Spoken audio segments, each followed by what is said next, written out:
Hello parents and fourth graders. I hope this video finds you well.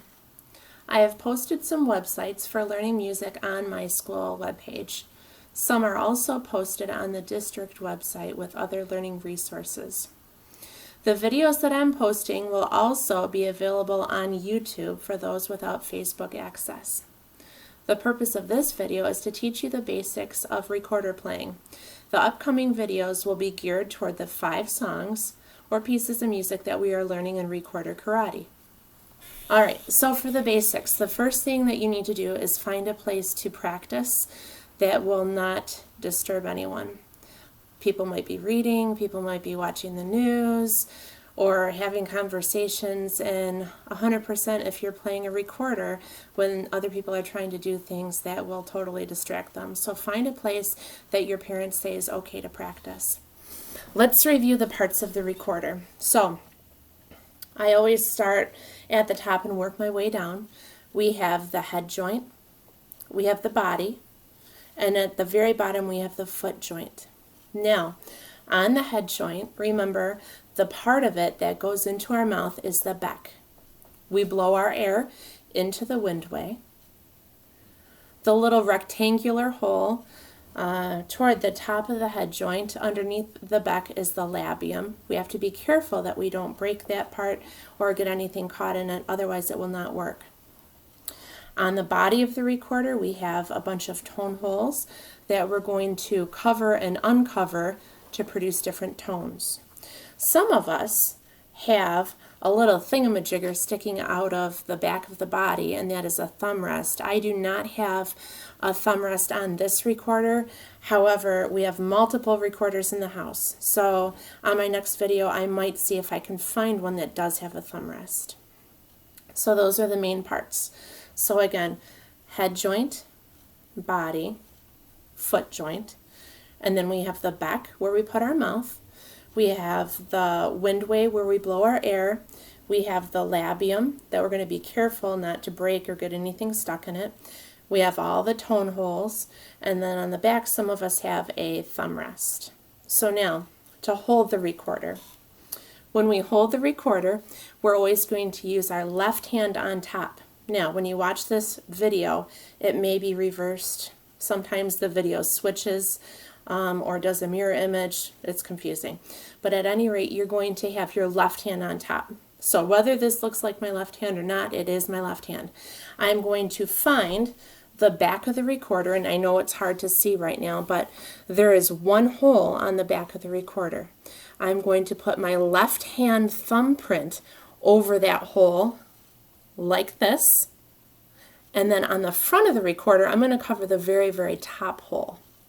Now for my right hand, I'm going to put my right hand thumbprint in the middle of the back of the body of the recorder. If you have a thumb rest, you can put that thumb right underneath the thumb rest. And this is how it should look when you're holding it. Again, my hands might be reversed when you're looking at the video.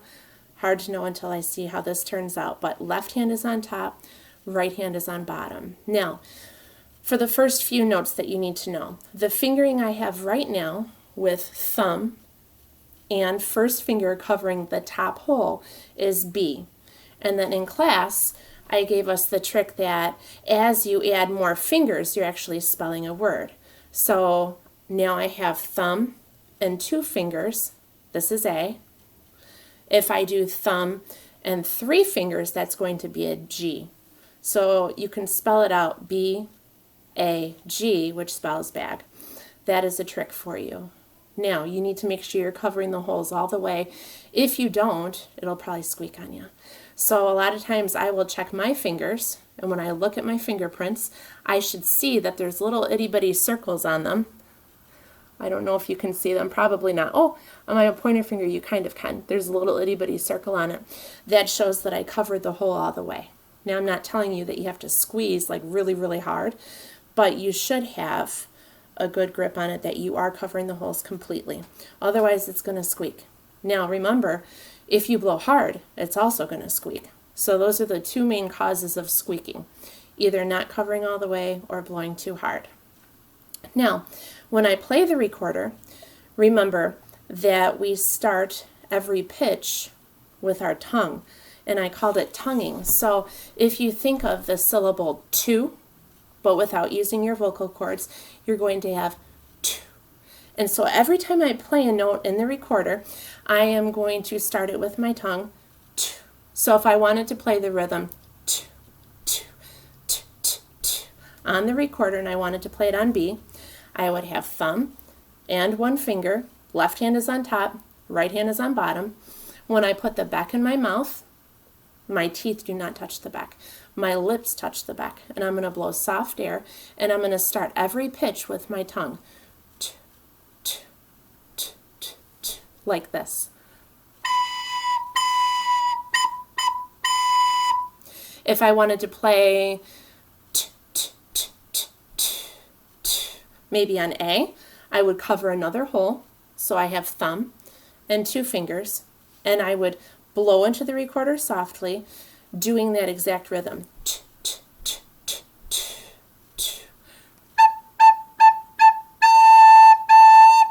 Now, the first song on recorder that we learn is Hot Cross Buns.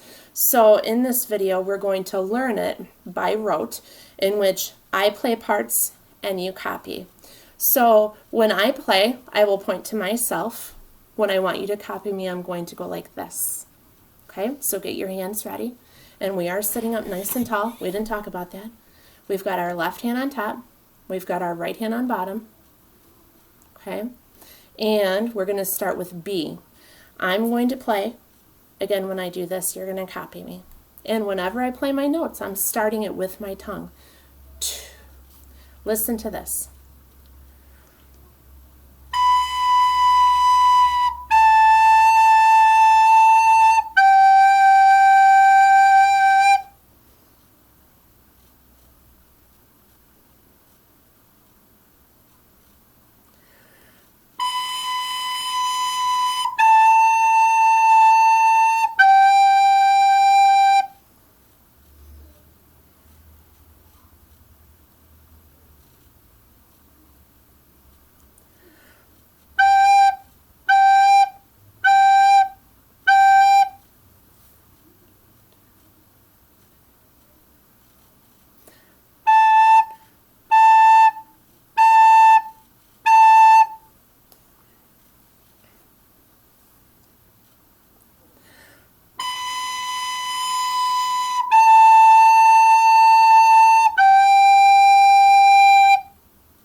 And that's the song. That is Hot Cross Buns, playing it by rote, so you're repeating every part of the song that I play. Now, if we were to play it from beginning to end without having you copy me, it should sound like this.